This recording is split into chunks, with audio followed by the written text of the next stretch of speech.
right, so we'll go ahead and get started. I just want to thank you for taking the time on this Wednesday. It's kind of dreary here where I am. I was, those teases of spring earlier this week were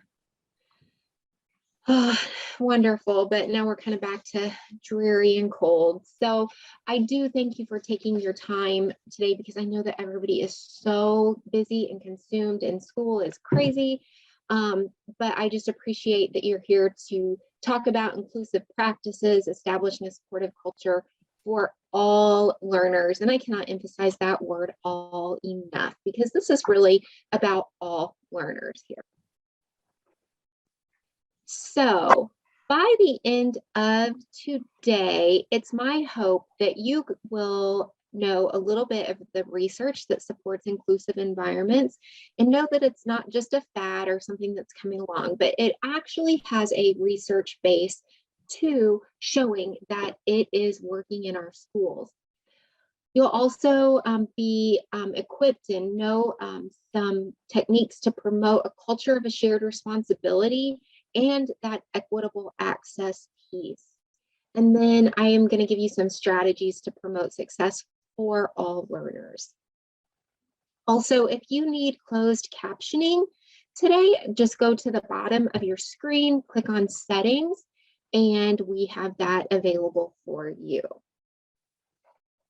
Okay, so who are we? Well, the Indiana IEP Resource Center is a state-funded grant through the Indiana Department of Education.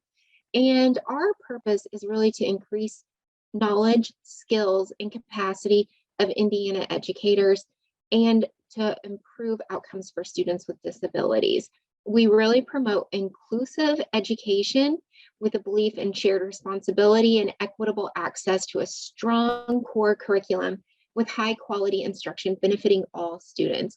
And we'll really talk quite a bit today about that high quality tier 1 instruction that teachers deliver.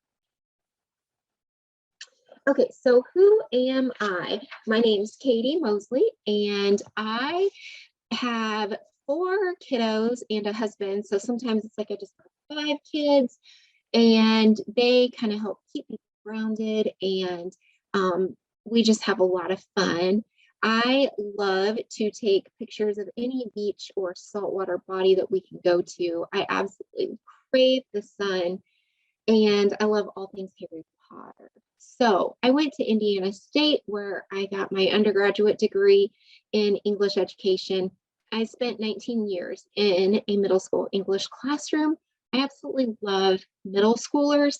I know that might seem odd, but those little boogers are just where my heart is. I got my master's from Indiana State, and then I'm actually currently working on my doctorate in school psychology. So I would like to know, I know you guys, and Jessica is our moderator for this, this webinar, and she is going to help us just put links in and let me know if there are questions. And so Jessica, thank you so much for being on. And all of you guys out there, if you wouldn't mind, just in the chat, just tell me your role in school, so I kind of get an idea of who is on and who we're going to be talking to. So I'll give you just a second. I love water. It's also my favorite drink. So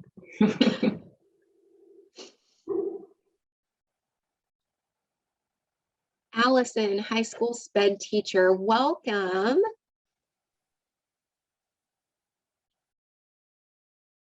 And Mary, I hope I said that right, Mary. If I didn't, let me know in the chat. Teacher on special assignment for inclusive practices and ELA curriculum. Oh, Mary, that sounds so interesting. I hope that you can give us a little more insight today. If I say something that sparks a comment or something that you even maybe know a little bit more about, feel free to share with us.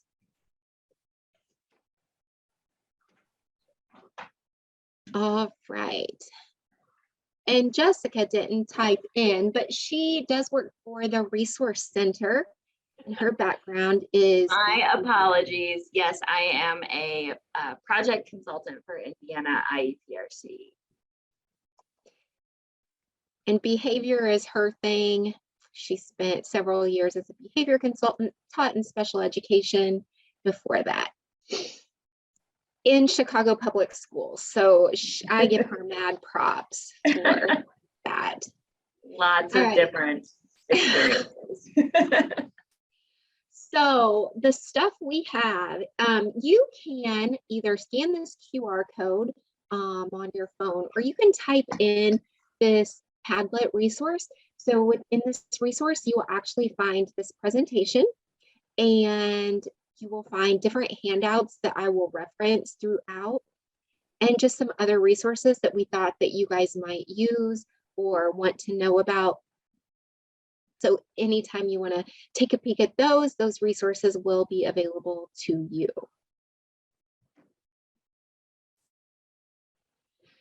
Okay, so we're going to start with an activity, and I want you guys to think about what words or phrases you would use to describe an inclusive culture.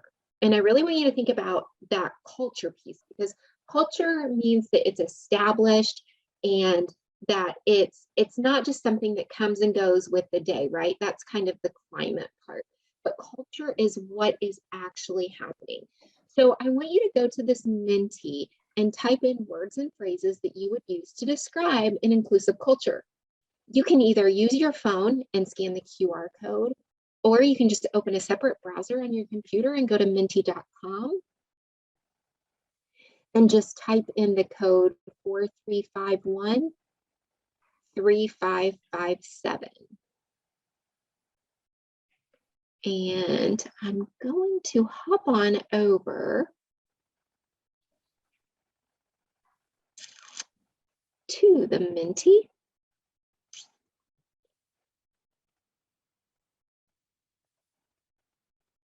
If it wants to come up for me. There we go.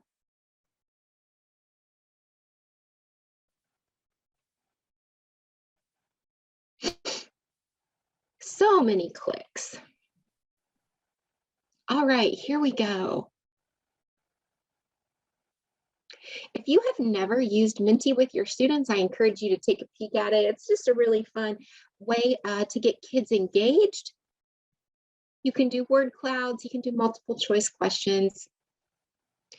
All right, so let's look at some of these terms that we have up here.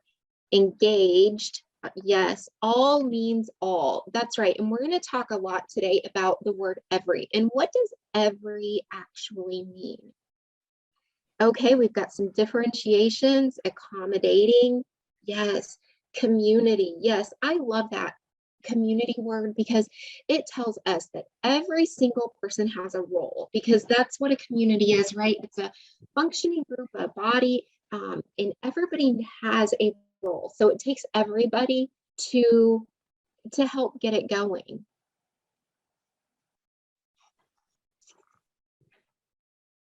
Okay. So let's go back.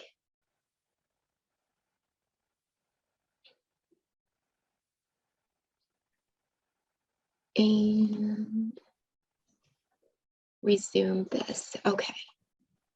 So I really like those words that you guys used. I know that we're a small group and there weren't really tons of words on there, but I feel like you guys really got at the heart of what an inclusive community is.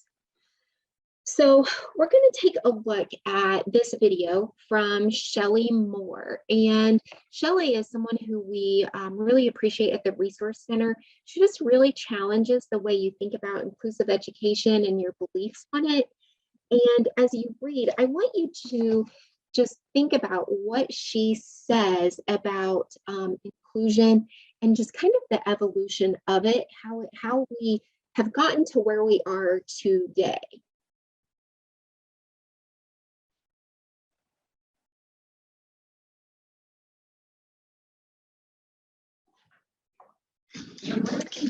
Of course, we have an ad first. Welcome to 5 more minutes. Useful videos and 5 minutes or less that support the teaching and learning of all students. I'm your host, Shelley Moore. Today's topic is the evolution of inclusion.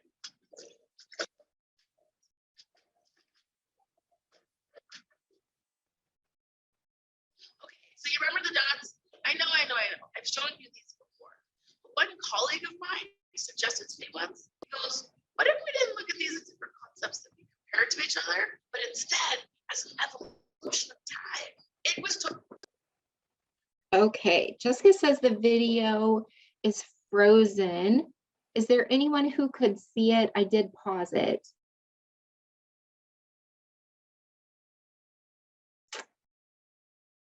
And I Nikki, don't, can you let us know in the chat? and I can't see the chat, Jessica, so just let Yep, me They know. can hear it, but the screen is frozen right now. Okay, yeah, I did pause it. Yeah, the picture is frozen. Okay. Yeah. We can, even if the video doesn't catch up, we can listen to it because I think her words are just as important. And maybe it'll catch up with it. So I'm gonna give it a try. Oh, Allison said it was cutting in and out. Yeah. Can you refresh the video at all on the, or it's embedded in YouTube, right? It is, but we can give her a whirl. welcome to 5 more minutes. Just let me know if this is any better. It's still frozen.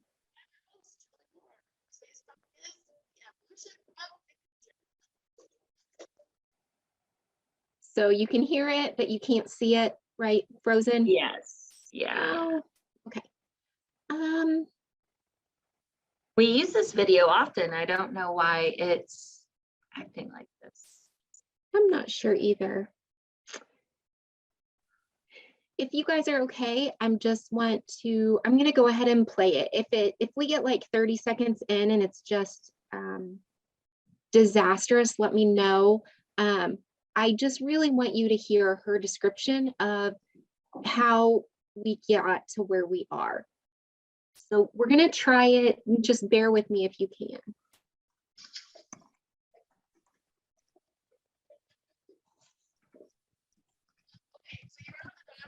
I know. I've shown you these before.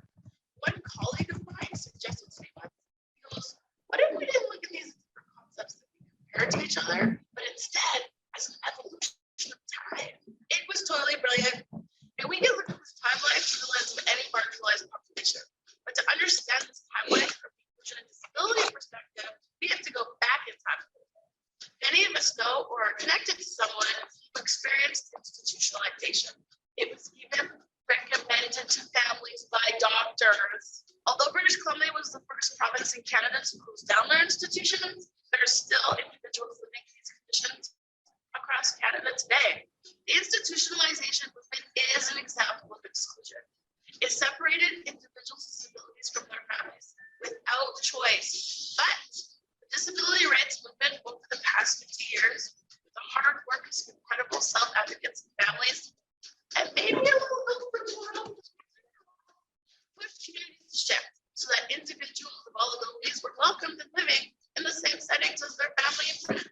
This shift from institutions to communities, this was the start of the inclusive. Okay, so Jessica said it's still spotty. I'm not gonna make you endure it. I will try to give a summary of what she talks about. So let me just go back here. And Katie, maybe we can play it a little bit later. I can do a little search on YouTube and see if I can get it pulled up and shared from here. So sorry about that, guys. That would be fantastic. So I'm not sure if you could see her, which part of the screen it was frozen on, but she had some circles and she had lots of green dots in the circles. And then she had these multicolored dots on the outside of the circle. Well, those green dots are representing the majority of the population. And she's actually, since this video, and Shelley's in Canada, I'm sure you probably figured that out, but since this video, she has actually changed all the same green to different shades of green and even a few different colors in there, because she had someone challenge her one time and say, why are we all the same green? Because we are all so unique and different, and we should be represented that way. And so she adjusted.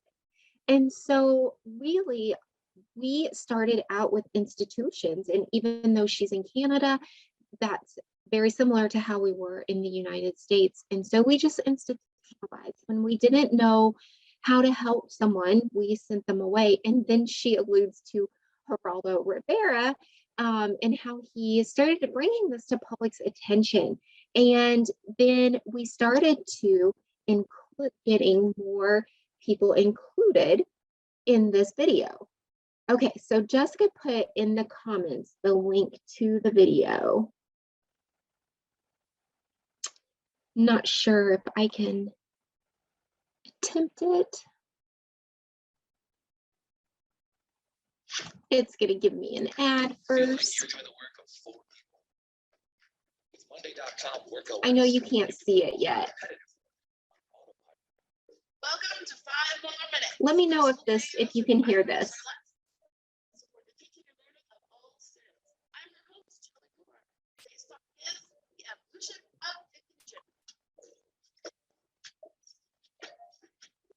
If somebody could let me know in the chat if this is any better, I would appreciate it. Yep, we can see it. Yeah. The audio is cutting out. I do have captions on.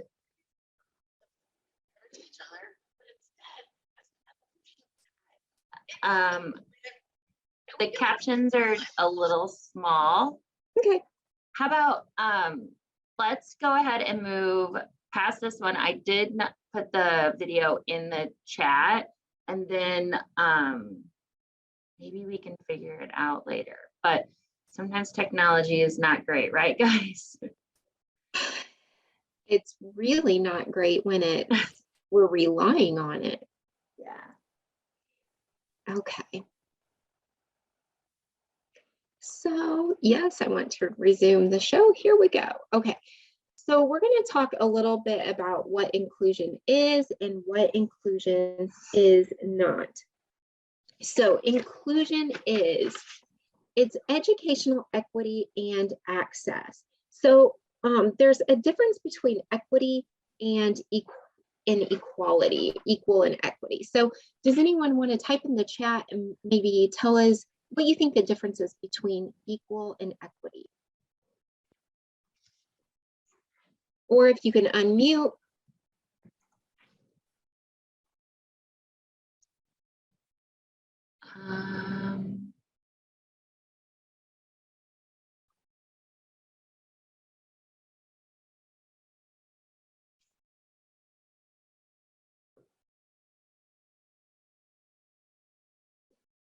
Okay, Jessica said equal means giving everyone the same. Yes.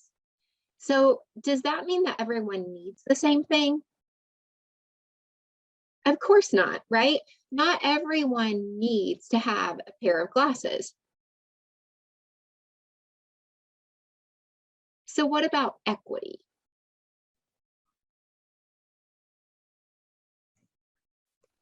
Equity is that piece where we're really giving people what they need to be able to perform. So, oh, Allison, equity recognized that everyone is different and needs different resources to reach an equal outcome as others. Yes, that's exactly right.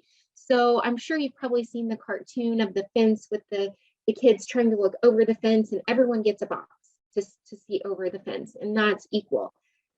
But still not everyone can see. So when we adjust the size of the boxes and everyone can see over the fence, then we have equity, which is what Jessica said. It's when you give what they need to be successful. Yes.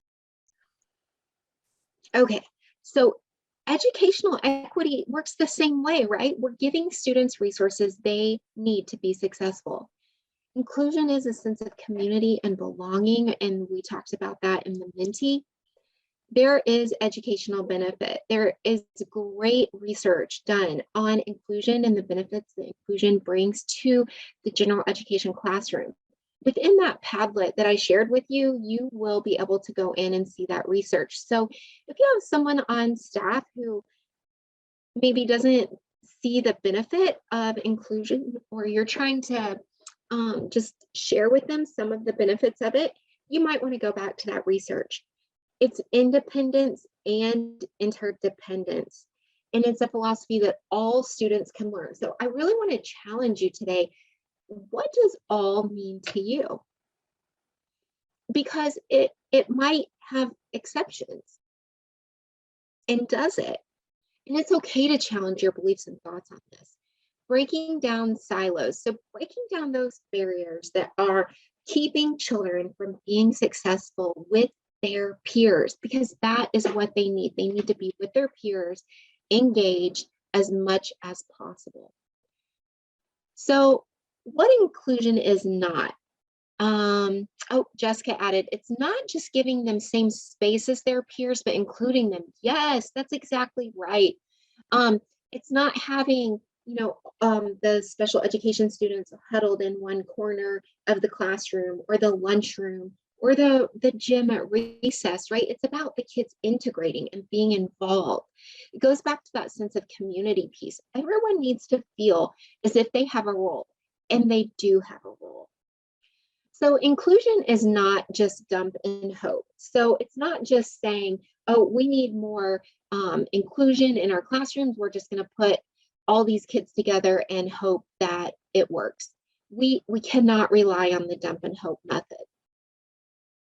It is not a general education student with a one-on-one untrained aide. So oftentimes we sometimes think that maybe it's just giving us that teaching assistant, that instructional assistant, or giving that student an instructional assistant if it's deemed necessary, and not giving them any training.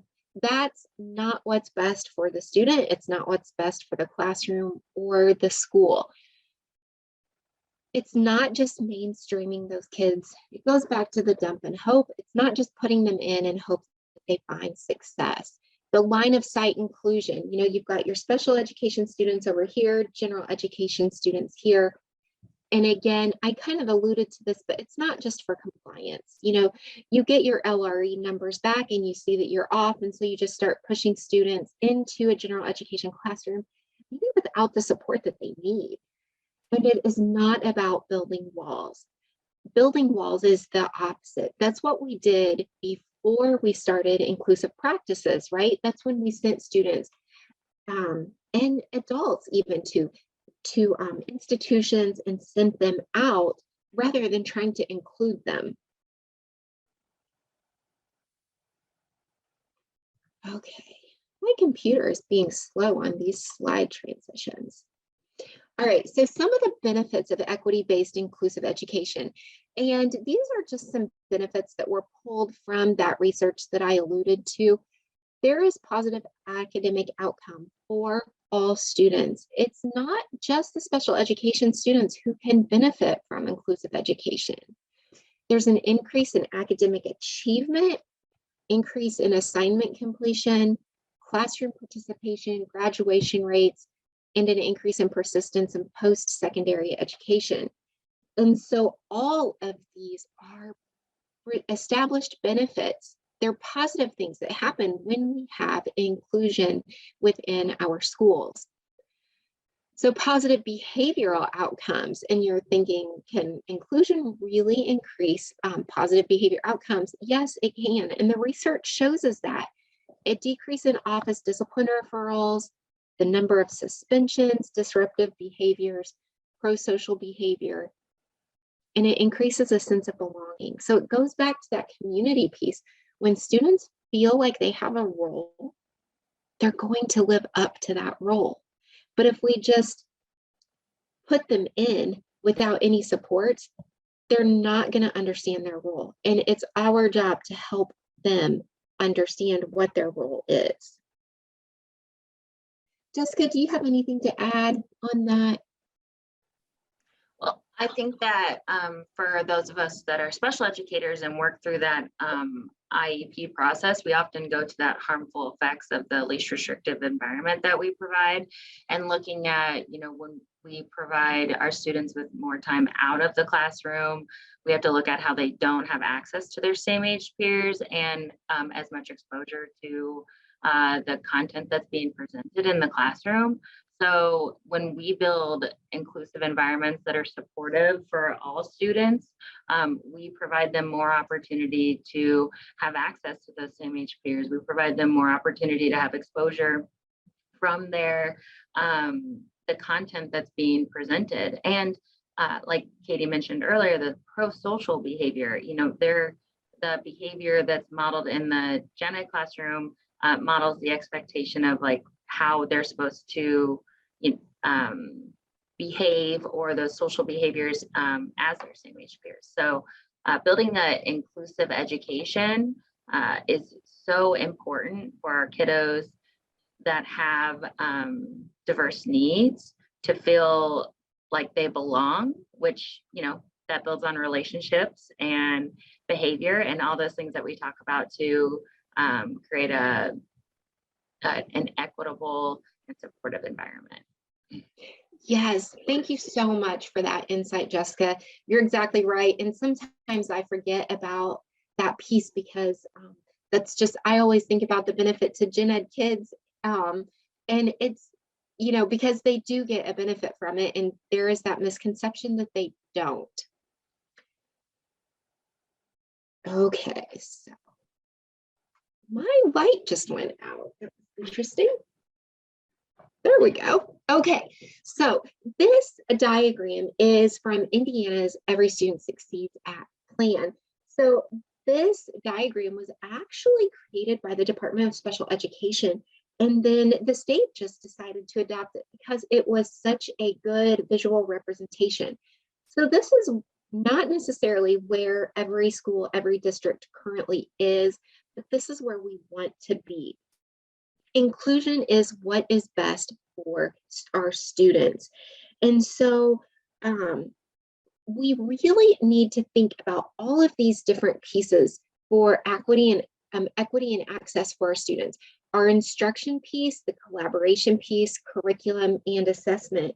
And that assessment piece has to be there because that's what's going to drive everything else. So you can see that we want to get there using universal design for learning, which we'll kind of hit on just a little bit, and using that multi-tiered system of supports that we're going to talk about here in the next few slides. So all of these pieces coming together will help create that shared responsibility for the students. It's going to create high expectations and have a shared accountability. We have to have high expectations for our students, all of our students. And I'm going to challenge you to think about, do you have those expectations for all of your students, for every student? So where do we start? First, we have to start with these foundational beliefs, and we just kind of alluded to these. Every child learns and achieves to high standards.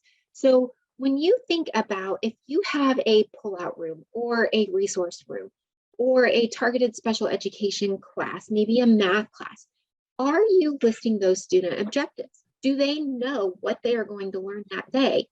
Most gen ed classrooms are going to have that. Are we providing that same information to students if they're maybe not in the general education classroom? Because our goal is to get them into that classroom, and we want to set them up for success, and the high standards that they're going to have in the gen ed classroom need to be the same in a special education classroom. Learning includes academic and social competencies. This is important, just like Jessica talked about, that behavior piece, how it improves when those students are with their peers, because that is what they want. They want that sense of belonging. They want to have friends their age outside of their small circle. And so we really have to understand and realize that learning is all of those moments. It's recess, it's lunch, it's math class, it's music class. The third is that every member of the education community continues to grow, learn, and reflect. Every member. So are we training all of our staff?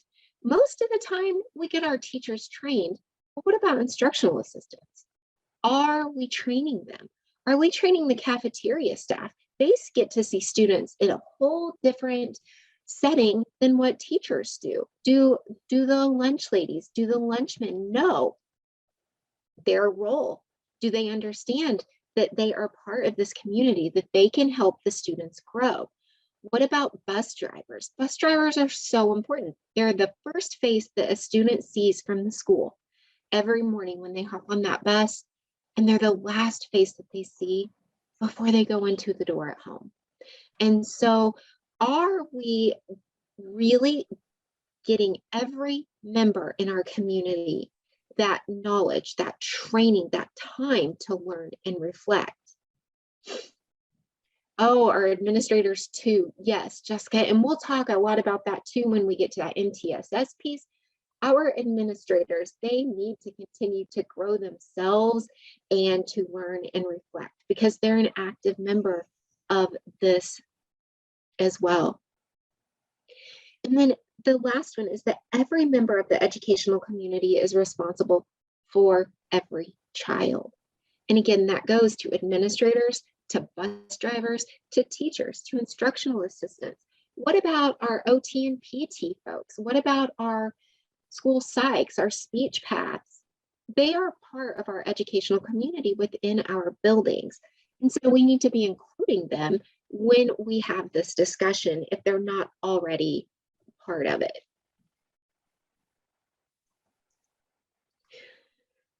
Okay, so let's talk about this whole child approach. So when we think about this triangle, we think about that universal, that 80% where most of everything is happening. And then we move into the targeted and then the intensive.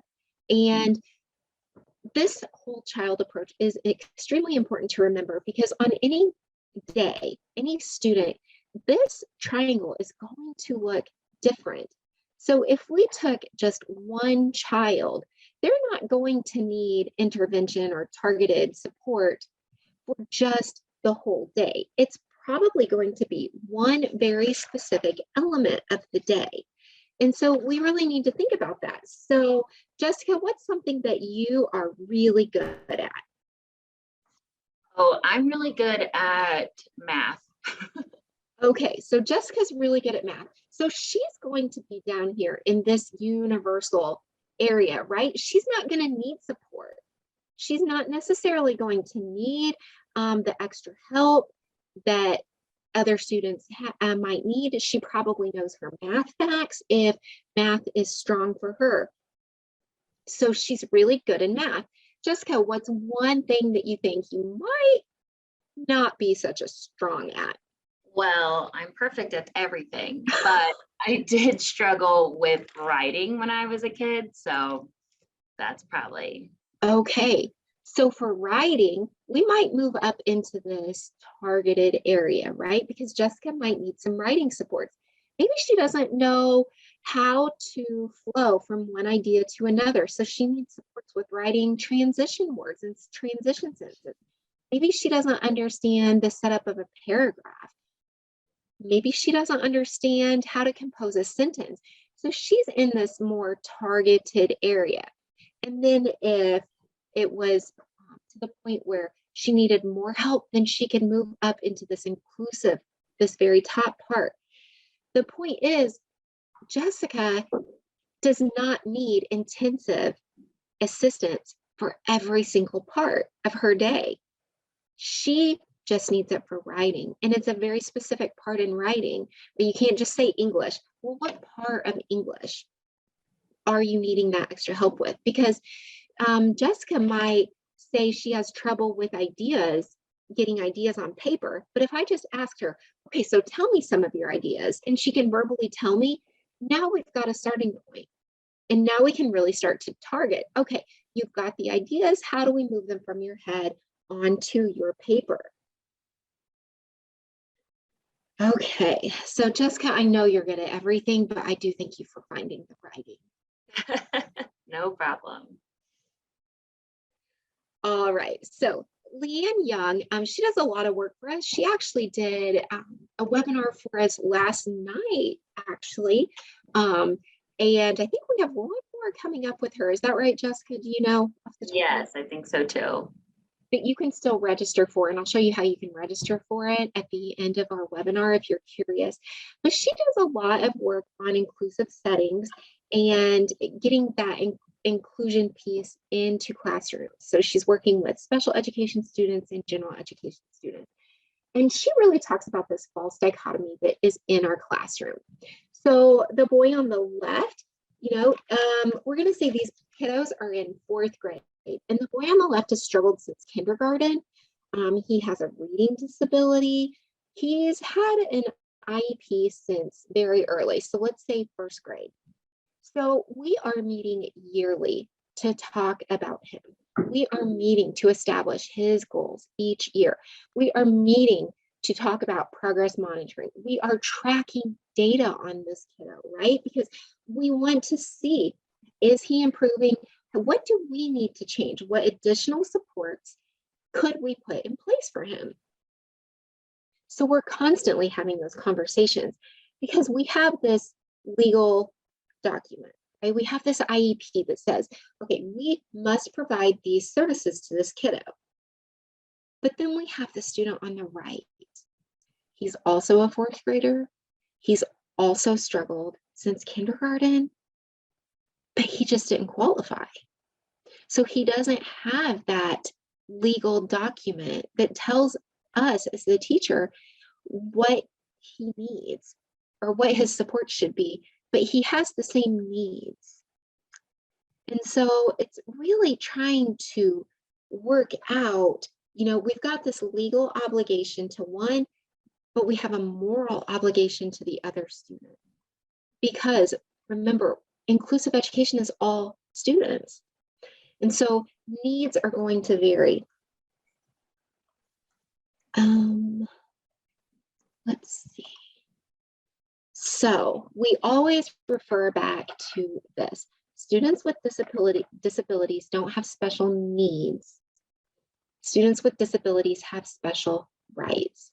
So this kiddo on the left, he has these special rights, but the kiddo on the right in the yellow shirt, he has a special need.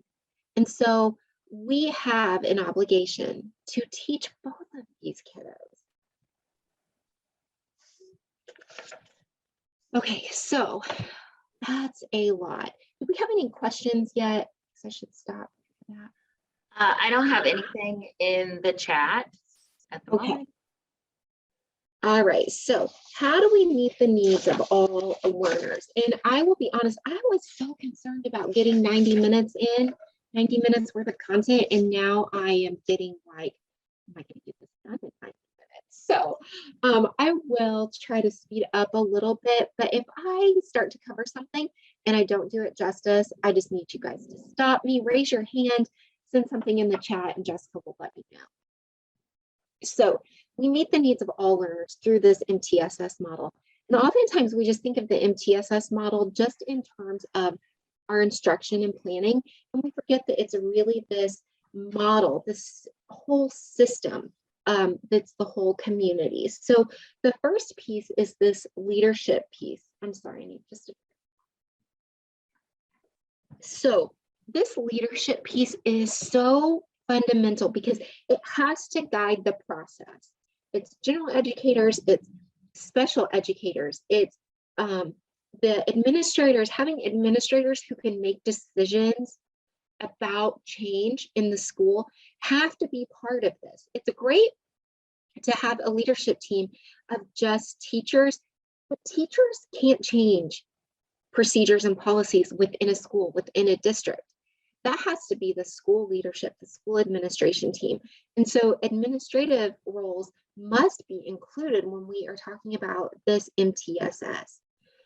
Capacity building and infrastructure. So this is making sure that teachers have knowledge and skills Are we giving them what they need to increase their knowledge base of MTSS? What types of data do they need to collect? Do they know what to do with it once they collect it? Where does each teacher fit in? Where do people fit in? They need to know. All right, communication and collaboration.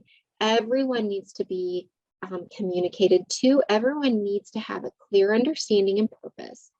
And if they don't, then this part of the MTSS piece starts to fall apart. And it is important that we have every single piece in place to have that great MTSS model. So next we have problem solving process. Is there a process for analyzing the data? So we talked about in capacity building infrastructure, we're collecting that data, but is there a process? Is it just collecting for the sake of collecting? Or do we know what we are collecting it for?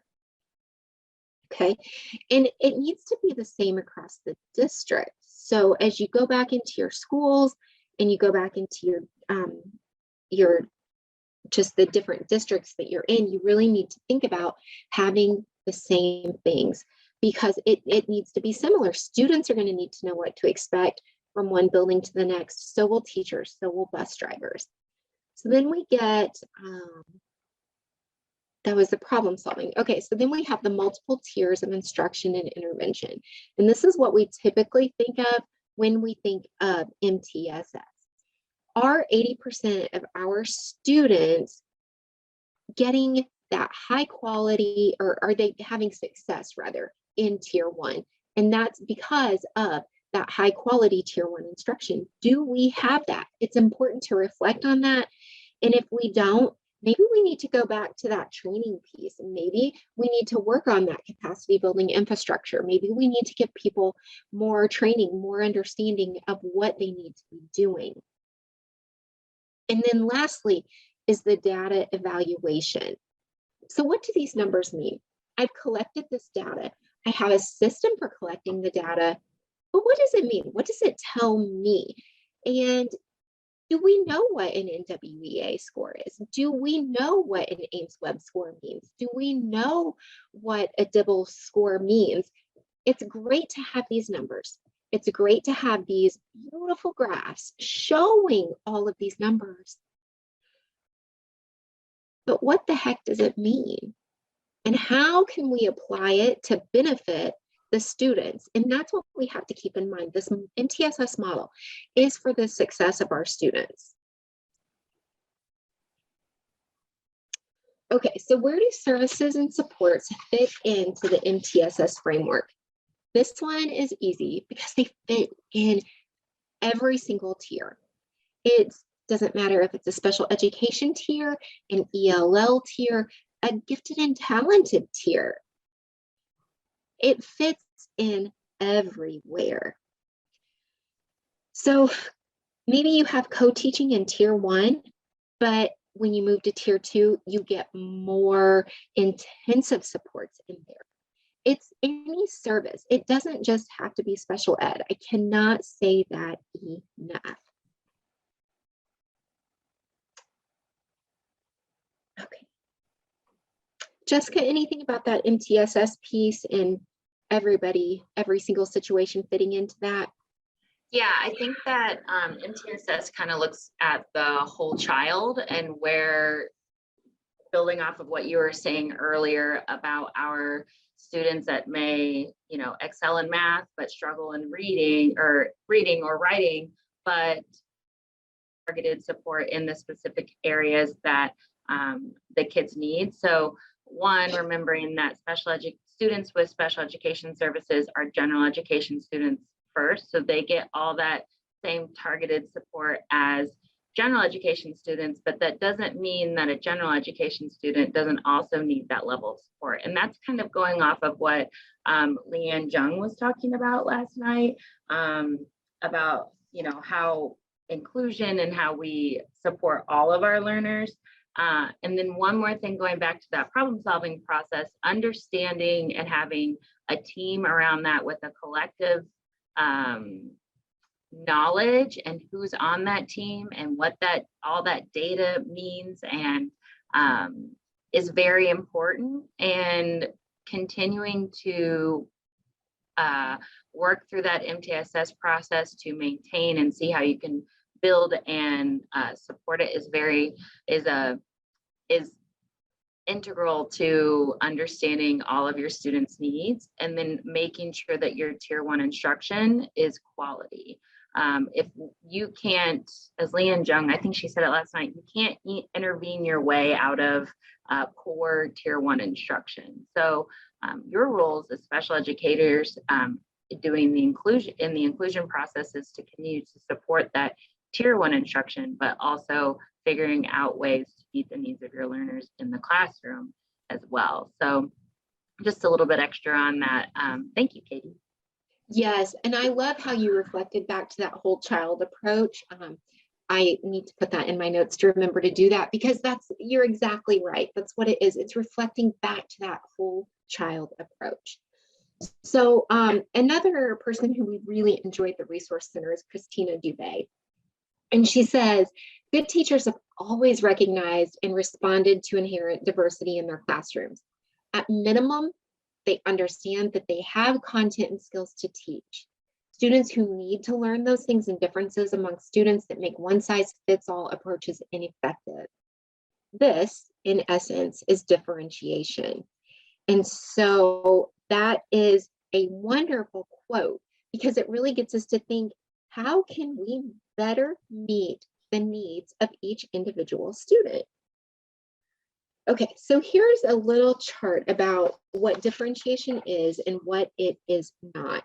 So I'm going to just quickly run through this. It's a rooted philosophy in effective learning.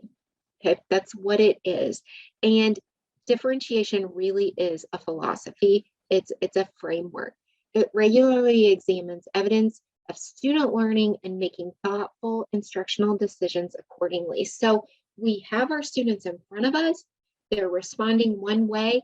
Are we going to alter what we're doing to better meet the needs of maybe one student or maybe half the students? It's tailoring instruction in response to patterns and student needs. So it goes back to that previous statement about, here's what we have. Are we adjusting? Are we responding to it? Designing respectful tasks and using flexible grouping. And we're going to talk about that a little bit more. A way up to standards and learning goals. So we always want to be moving up, right? We talked about how we have to have those high expectations. We have to be having those learning goals, those targets, and that's what we're working our way to.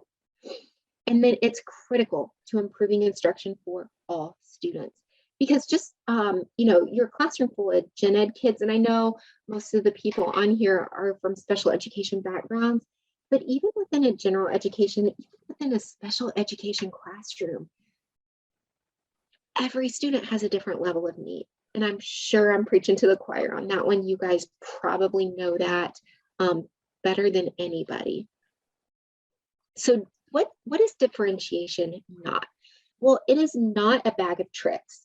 It's not a set of strategies that can be plunked into low quality curriculum. Going back to what Jessica said, you cannot out intervene poor tier 1 instruction. It's just not going to happen. So if students are not getting that quality instruction, there is no amount of intervention or differentiation that can be done. It is not writing individualized lesson plans for every student. It's not sorting or pigeonholing students into a static group or level. So going back to that flexible grouping, moving kids in and out because they're going to be better at some things, they're going to master something. So move them out and move other students in. It's not a way out of standards and learning goals. So going back to that left-hand column, we must have those high expectations for every student. And it's not more important for certain groups of students. It's just not. Differentiation can benefit all students because every student learns a different way. Every student wants to show you their understanding in a different way. And so that's really going to get into this piece of universal design. that we're going to get into. So some things to consider with this differentiation piece and going into universal design. Think about your classroom community. What learning goals are you articulating? Do the students know your learning goals? Because they absolutely must know, because everyone belongs. Everyone needs to function in this community. And so we need to let the students know where we want them to be. What will they be able to do when they get finished with this lesson, when they get finished with their project? So going back to that classroom, oh no, I guess it's down here. Assessing the data and adapting the content, process, product, and or the environment. So readiness, student interest, learning preferences. So the process is really the how we are teaching. The product is what the students are producing. And the environment is really, how is that environment conducive to student learning? And is it conducive to student learning? Because if it's not, that's one thing that we can go back and rethink. How could we better set up this classroom to meet the needs of all of our learners? So universal design for learning is a framework for instruction organized around 3 principles based on the learning sciences. These principles guide the design and development of curriculum that's effective and inclusive for all learners. So our goal with universal design is to really make our kids, universal learners. You can learn in many ways, and you can show what you know in many different ways. It's not just a one size fits all. And especially now during this time, coming off of students in and out of school, and for some little kiddos, even if they're in the 3rd grade, they're really just now learning how to go to school. They might be 8 years old, but developmentally for school, are they really an 8-year-old? Do they really have the real understanding of what school is? They were kindergartners when things started to just get out of their control. And so when they're coming back in, maybe this year is the first year, they're really coming in at that kindergarten level. So we have to teach them. We have to give them what they are going to need to be effective, to help them to learn. We really want to make kids experts, which is another goal of universal design for learning. So the 3 different areas that I alluded to on the previous screen, multiple means of engagement. So this is the why of the learning. And this is important for kiddos. And I'll get back to that point in just a second. Next is multiple means of representation. So it's the what of the learning. It's the input. How is it getting in there? And then we have multiple means of action and expression, the how. So this is how the kids are showing us what they know. And these 3 pieces used to be flipped. And just recently, this multiple means of engagement piece was put back in front, being seen as one of the most important components in this idea, this framework of UDL. So as we look at this graphic, this is from the CAST website. So if you're not familiar with UDL, or maybe you are and you just want to learn a little bit more, I would encourage you to go to cast.org, CAST, and they are really kind of the forerunners with this idea of universal design for learning. So when we look at this engagement piece, the why of the learning, this is what we want the students to learn. And so this graphic does a great job of showing access, build, and internalize. So maybe just some areas, some ways to help us through the students with each of these areas. And as you read, even in student engagement, provide options for self-regulation. Well, we want to promote expectations and beliefs that optimize motivation. That is the piece of, are we setting these high expectations for the students? Because when we set them, we hope to motivate them, right? We don't want to make them to where they can't attain them, but that they have that belief, that self-efficacy, that yes, I know I can do this. I know this is where I need to be. This is where I want to be. and this is where I can't be. So then next we have the multiple means of representation. So resourceful and knowledgeable. You can read through this, and again, you'll have access to this PowerPoint, but I also encourage you to go to cast.org. There are some great informational pieces and webinars going much deeper into this whole process. And then we have action and expression. So what students are doing to show us what they know. It doesn't have to be the same for every student. They can have choices, and that's what we want. We want them to be able to select a way that they can show us that they know the material. So when you are giving an assignment, you really need to evaluate, can a student explain photosynthesis to me in a video? Or do they have to write it out step by step? For some, they're going to love the writing part. Others are going to like making a video. Maybe they want to make a diagram. Maybe they want to draw it out into a picture form. Is that showing that they all know the same content? Yes, in that example, it is. And so we need to really give these students choices. So UDL, there is a difference between UDL and differentiation. UDL is seen more as proactive because we're giving those students choices. We're letting them we're giving them these multiple means to engage in the classroom. We're doing maybe some live lecture. Maybe we're acting something out. Maybe we're giving them an opportunity to be involved in a Minty or a Kahoot. Differentiation is more reactive. So it's saying, okay, this is what you're going to do.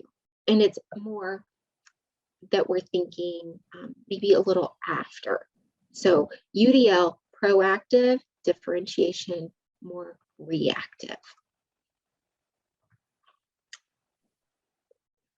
Okay, so here's another Christina Dubé quote. Broadly speaking, UDL suggests providing the entire class with multiple ways to represent, interact with, and show understanding of content. With differentiation, specific avenues are provided to specific students or groups of students based on needs emerging from ongoing assessment. In best case scenarios, classrooms include both UDL and differentiation. So that quote does a great job of really summing up that proactive approach versus the reactive approach. And a good classroom needs both.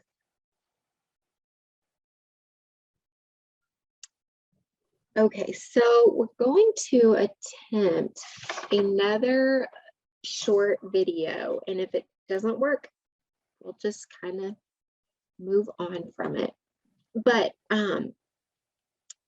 in the video, I want you to consider differentiation and UDL. So that differentiation piece is the content, the process, the product, the environment, where the UDL piece goes back to that engagement, representation, and action and expression. And one thing that you might be thinking of, but these sound so intertwined, and yes, they can be. And so I want you to think about how the teacher is meeting the needs of all learners within her classroom through UDL and differentiation. That is an opinion, but Daniel gets to share his. I'm a word person. I feel great when we're all reading and discussing and writing papers. That feels super comfortable to me. But it's not successful for all my students. So I need to disrupt that for myself. Now, right before we sample it, Nick, tell everybody, what is it that you need to be able to do by the end of class today?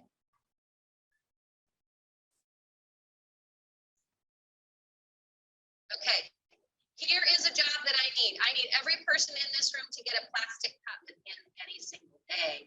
You'll have a variety of access to content. And I do find that it deepens engagement for gen ed kids, for special education kids, for all different kinds of students, because there's more to do. Like, we gotta keep it moving. So it's trying to find a way where there's something that's video, where there's something that's audio, where there's something that's visual, where there's something that's read. It is about that many paths, many paths. Floating around connected to anybody else floating around. Make one milk protein. One milk protein. I really learned how important it was to introduce more visual cues for my students who are English language learners, where you do action related to vocabulary or related to a concept. Going to stretch out. The learning gains that I saw for my ELL learners were so huge when I started to disrupt purely language-based and word-based type of instruction. What do I want now? Connect.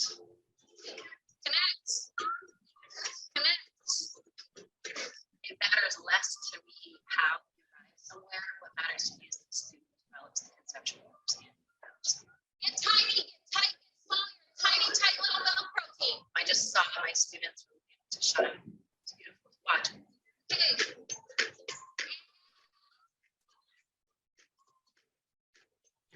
Oh, Katie, the sound is cutting out again. Okay, we're at the end of the video, so Yeah. that works. So what did you see in the video that was an example of differentiation or UDL? If you can just type something in the chat box.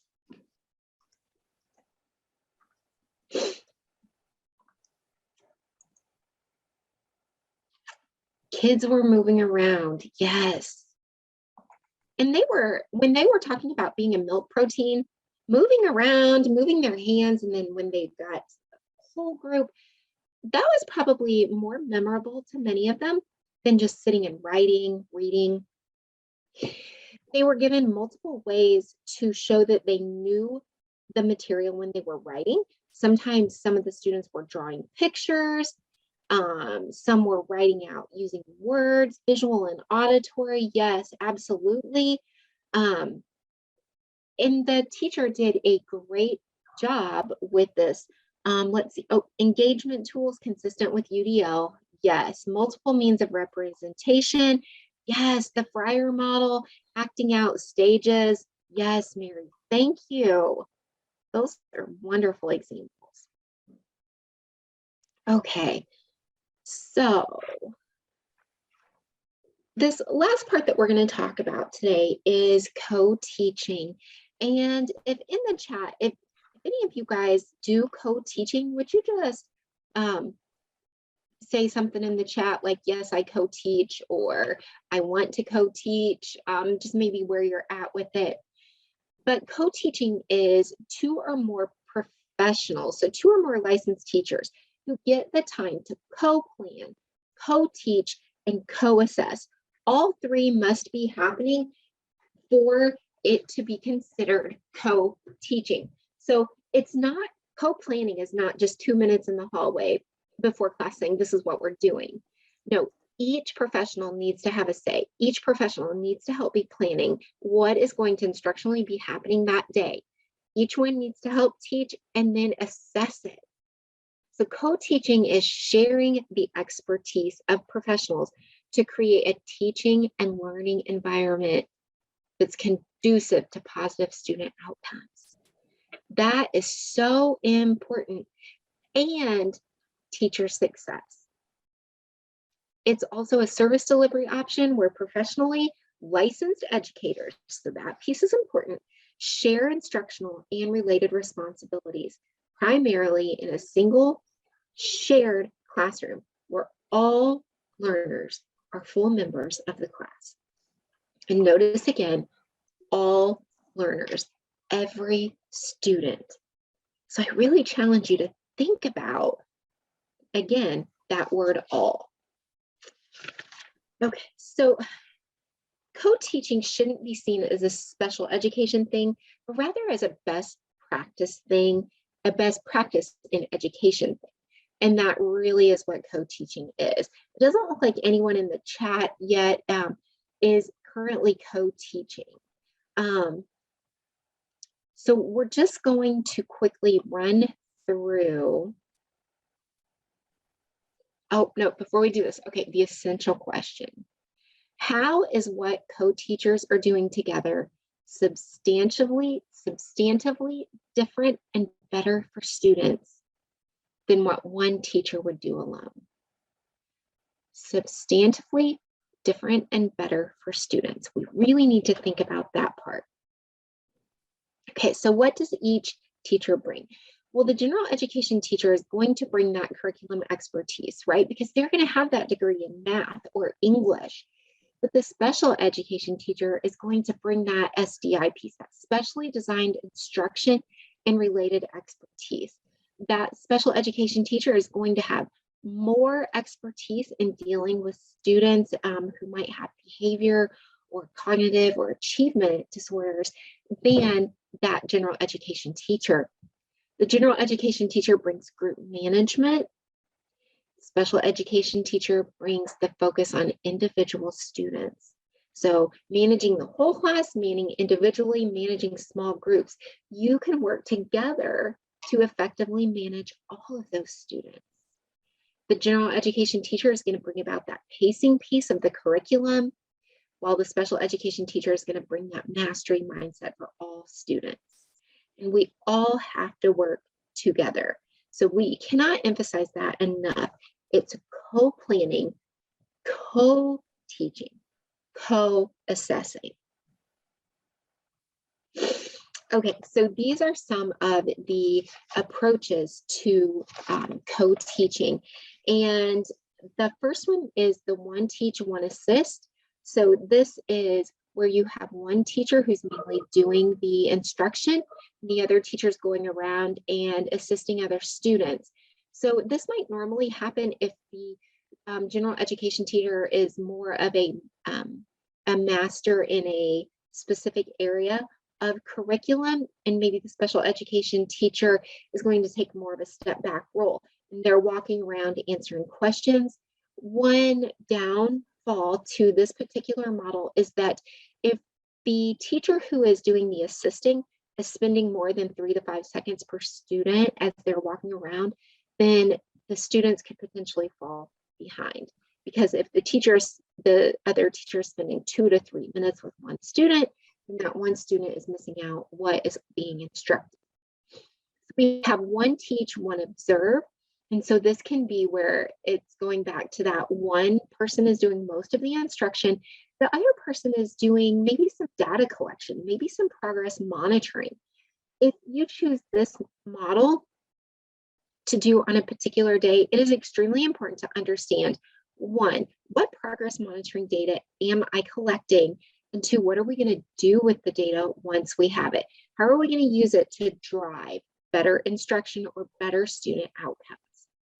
We have parallel teaching. Parallel teaching is one of my favorite co-teaching methods because we have teachers, each teacher in the class with a smaller group of students. So we're increasing student opportunities to respond. We're increasing that more one-on-one student engagement. But each teacher must be completely understanding of the curriculum and what is to be taught that day. Each group is going to be learning effectively essentially the same thing, but maybe they're just learning it in a different way.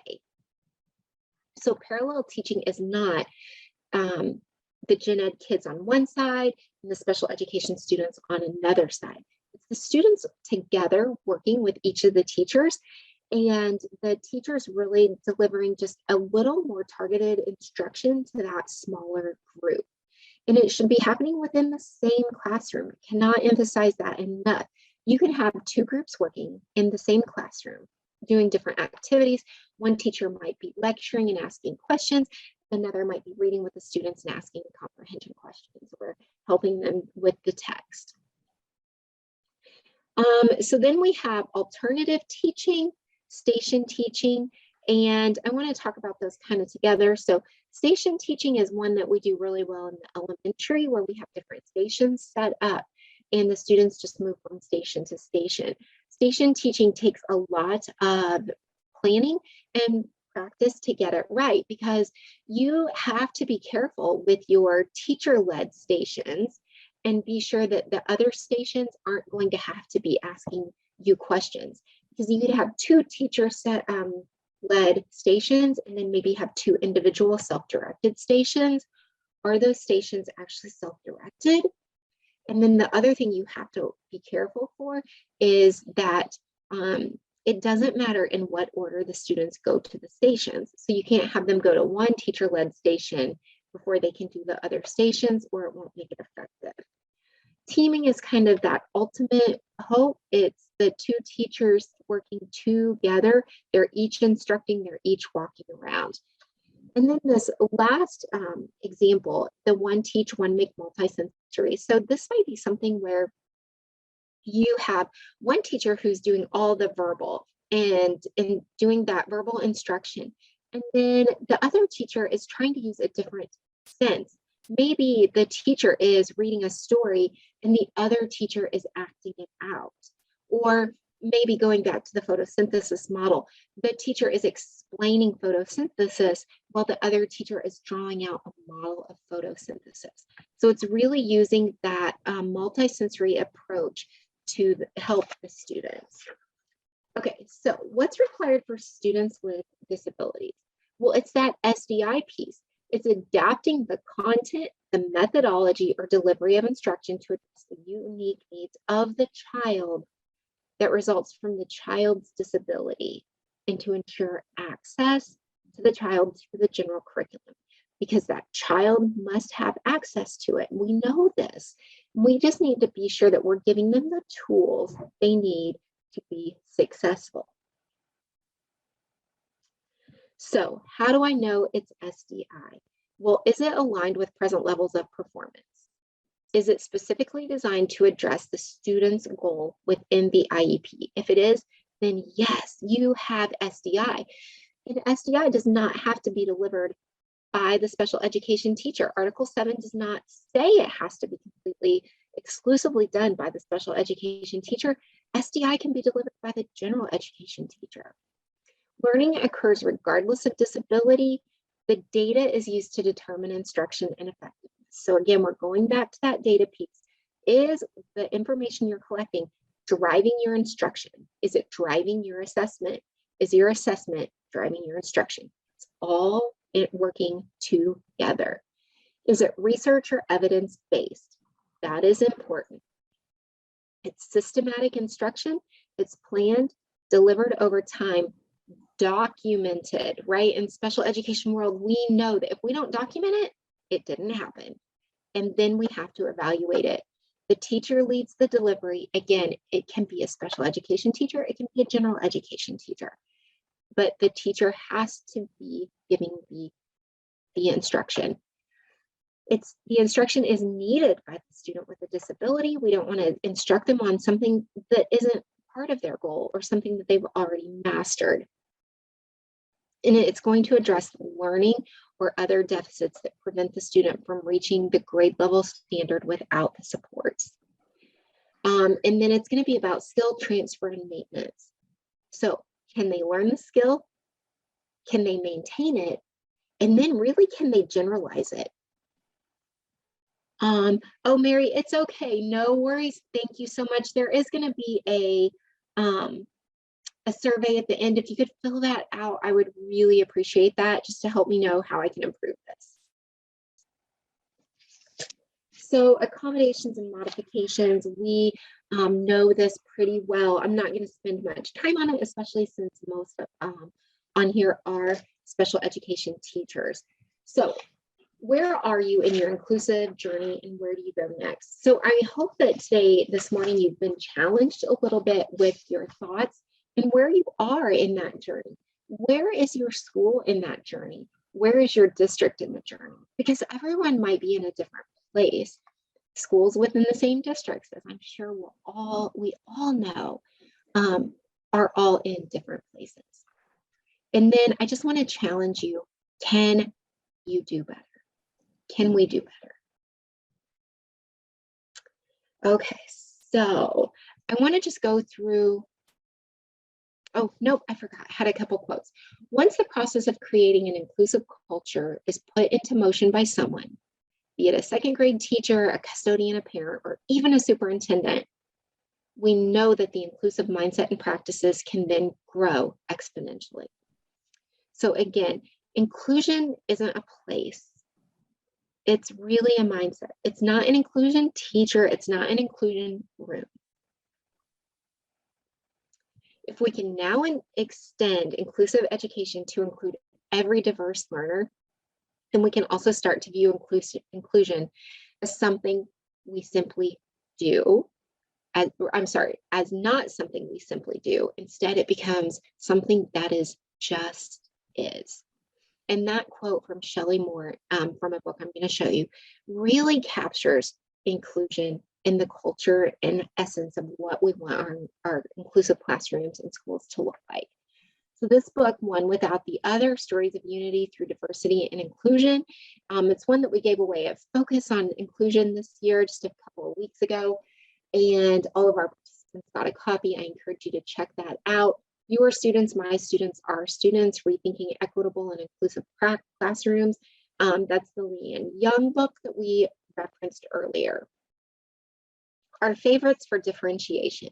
Differentiation in the elementary grades by Christina Dubé and Jessica Hockett is wonderful. And we seem to have a lot of stuff for elementary, middle, and high school. It's where it starts to get a little blurry on, do we really have good information out there? And this book, Differentiation in Middle and High School, is a wonderful book. It's a wonderful resource guide to help you, to help your staff with differentiation in middle and high school students. Our faves for UDL, the Universal Design for Learning on the left is from Patents, and you can get that from their website. And then the other one is a Paula Kluth book, Universal Design Daily. So it has something in there for every single day, 365 ways to teach, support, and to challenge all learners. For co-teaching, Marilyn Friend, she is the leading expert really on co-teaching. And then we have another Paula Kluth, 30 Days to the Co-Taught Classroom. Both of those are resources we highly recommend. For SDI, we have the specially designed instructions, Spread the Word, which you can find on our website. And then we have another Marilyn Friend book, Specially Designed Instruction for Co-Teaching. And she co-wrote that with Tammy Barron. Okay, so left us a few minutes. What questions, if any, do we still have out there? I'll give us just a second. Jessica, is there anything that you wanted to add that I maybe didn't get to? No, I think that you covered it all. As always, we are available. You can throw some questions in the chat or send us an email, but it's a lot of information for you guys to take in today. And those inclusive practices are so important to transforming the way that our students receive their education and feel like they're a part of their classroom community. So we really appreciate you guys spending time here today to learn about those practices. As Katie said, if you could do the evaluation for us, that would be wonderful. We have a lot more trainings over on our website for you to take part in. Fortunately, when you sign up, if you can't stay, the webinar will be sent to you. So even if you can't join at that time, we can get it to you. And Leanne Young, we still have that one more session with Leanne Young. So yes, you can sign up for it. Yes. And here's our contact information. Feel free to reach out to us with any questions. We will gladly help. Okay, just some more of our information. It doesn't look like we have any questions in the chat. I know we're about 5 minutes early. So I just want to thank you so much for your time today. And please be sure that you fill out that evaluation to give us some feedback. We always want to know if we're giving information that you need. And if not, please let us know how we can better help to serve you, because that's really our purpose. We want to help you help those kiddos. All right, so if there are no questions, then our time today can come to an end. And I just thank you all for coming on today. Have a great day.